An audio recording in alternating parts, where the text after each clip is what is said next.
Of all animals concocted by Mother Nature's murderous predispositions, perhaps none is as mentally deranged, compulsively homicidal, and unnecessarily sadistic as the chimpanzee. But before we trip ahead of ourselves, what is a chimpanzee? Well, it is a species of great ape. It's kind of like a monkey, but without a tail. It is bigger than the monkey, stronger than the monkey, and has a much more pronounced inclination toward moral insanity. Monkeys are sometimes left to live in the streets within human societies, besides stealing from you from time to time with the enthusiasm of a private insurance company. They're pretty fine in some places. Chimpanzees, however, that, my friend, is a whole other story. Move a few of them in your neighborhood and watch it turn into a desolate wasteland in about 5 seconds. Chimps weigh from 90 to 130 pounds. They're covered with dark black hair except for their hands, feet, and face. Just like you and I, they have hands with opposable thumbs, which are pretty practical for holding, eating, manipulating objects. Those same hands are unbelievably useful for smashing, punching, ripping, slapping, grappling, and holding you until it stops being funny. They live in large communities of around 20 to 150 members and constitute one of the most complex and organized societies on the planet. The male's role is to protect the clan against a horrifying diversity of predators. That's the forest we're talking about, a place where dreams don't become true. You can't even enjoy a peaceful and rejuvenating beauty nap under the cooling shade of a tree without having a homicidal jaguar popping out of f***ing nowhere and ask you, what do you taste like? Needless to say, the male chimps need to be strong, and they are. The beast is about 1.7 times stronger than a human. It can lift a 700-pound rock like it was a cup of tea. At the top of the group, you will find the alpha male, the strongest and most powerful among them all. The alpha's life is pretty good because it has prime access to food, the attention of the baddest female chimps in the city, and respect from other group members. At the same time, its life isn't good at all because other males also want prime access to food, the attention of the baddest female chimps in the city, and respect from other group members. As an alpha, you will be carefully scrutinized by your subordinates. The second you show a sign of weakness, a wound, the loss of a fight, a decline in influence, one of you guys will gently jam your head with their teeth and relieve you from your title, dignity, and mental sanity. Their habitat is effectively the original birthplace of heading on the homie. During the day, the alpha male and few of his friends roam around the forest in small groups. Their goal will be to search for food and practice violence with psychotic intent. Coming face to face with this group means that you're receiving free services from a compensation package you never wanted, never paid for, never requested.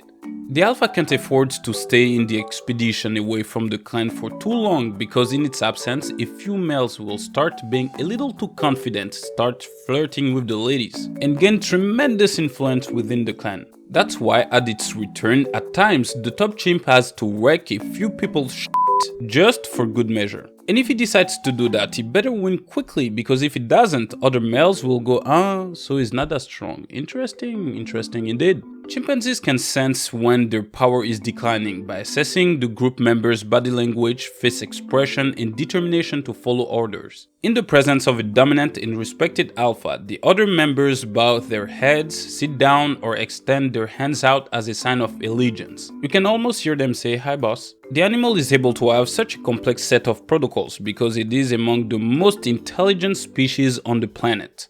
Among the things that chimps can achieve, they are able to use tools to crack dry nuts, use sticks to capture termites in holes, and use insects to heal their friends' wounds. A young chimp named Travis was brought up by a family in Festus, Missouri, in US. He was so smart in fact that he was able to open doors, use keys, dress himself, water plants, feed the owner's horse, log into the computer to watch pictures on it. But of all the astonishing things that he could do, he was able to drive a car and he was caught doing so quite a few times. Once the alpha assumes power, it has to make a crucial choice, lead in a democratic style or in a tyrannical style. In case it opts for the democratic one, it will cooperate to maintain power and be of tangible benefit to the entire group. It will groom, protect, and put its life on the line to save the badass from external threats. That's all well and good, but the risk is that other males may start thinking, oh wow, this guy is nice, maybe nice enough to let me hang around a little with the baddest female chimps in the city, perhaps even nice enough to retire very soon and let me be the alpha chimp instead. And from that point on, things go sideways. Which is exactly the reason why some alpha males rely on a more tyrannical style of leadership. Those leaders rule through strength and unadulterated violence. Starting to be a little too confident around them will send you dangling around 10 feet on the ground. That style of leadership is often effective for the leader because it makes everyone stay in their lane, but it's also very dangerous because everyone secretly hates you. Ask Pimu, the alpha male of a chimpanzee community near Lake Tanganyika in Tanzania. He was in charge for nearly 4 years and maintained his power through sheer violence and coercion. Simply put, he was a lunatic raging douchebag. One day, Pimu bullied another clan member named Primates. He beat the beta into a pulp. This interaction made 4 other males decide they had enough of his violent tantrum and decided to commit a coordinated assault on Pimu. And before they ended him, they made sure to unnecessarily prolong his suffering because chimps are maniacally driven, sadistic, blue-blooded snuts.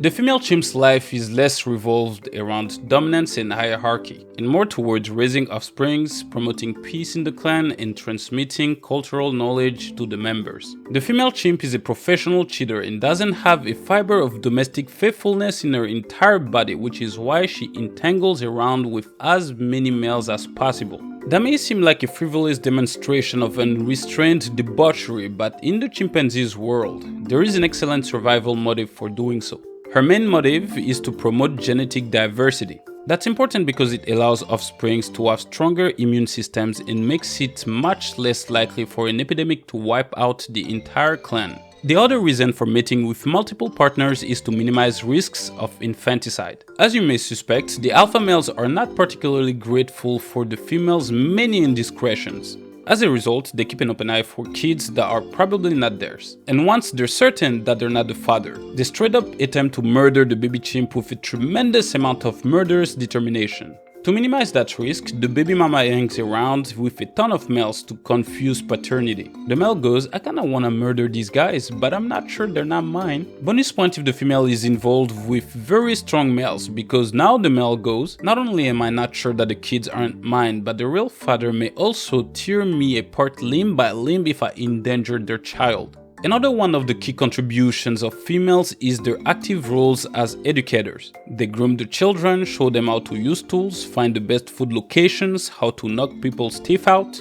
Generally speaking, they're more peaceful than the males, but that doesn't mean that they don't know exactly what gratuitous violence is all about. When an alpha becomes a little too outrageous and out of control, the ladies may often form strategic coalitions to remove him from the tree of life. In some cases, they even assume leadership in the clan. What about chimps' relationships with humans? Just like dogs and cats, is it advisable to have one as a pet and trusted companion? Before I answer that question, please take a few seconds to think about the worst thing that could possibly happen to you. Multiply it by 500, juice it with a generous amount of steroid and give it a semi-automatic weapon. That would still be way below the worst thing a chimpanzee can do to you. They're very muscular, with sharp teeth, are about twice as strong as humans. But above all, they're irrationally aggressive and have as much compassion as a crack-addicted reptilian creature does. The weird thing is that when a chimp attacks you, they don't immediately try to kill. Instead, they want to inflict as much pain as possible in as little time as possible. They're intelligent enough to understand the things you need the most and will make sure that you don't keep them. They care both for suffering effectiveness and efficiency.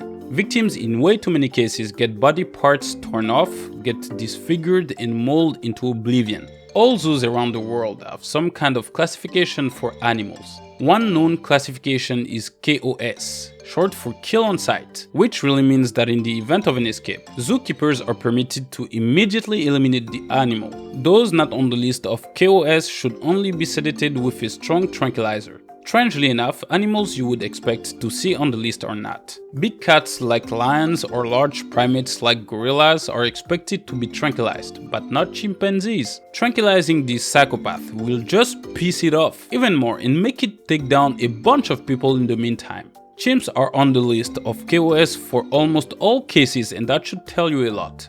Next time we see a chimpanzee, let's appreciate the experience from afar and be infinitely grateful that we are on a long distance relationship.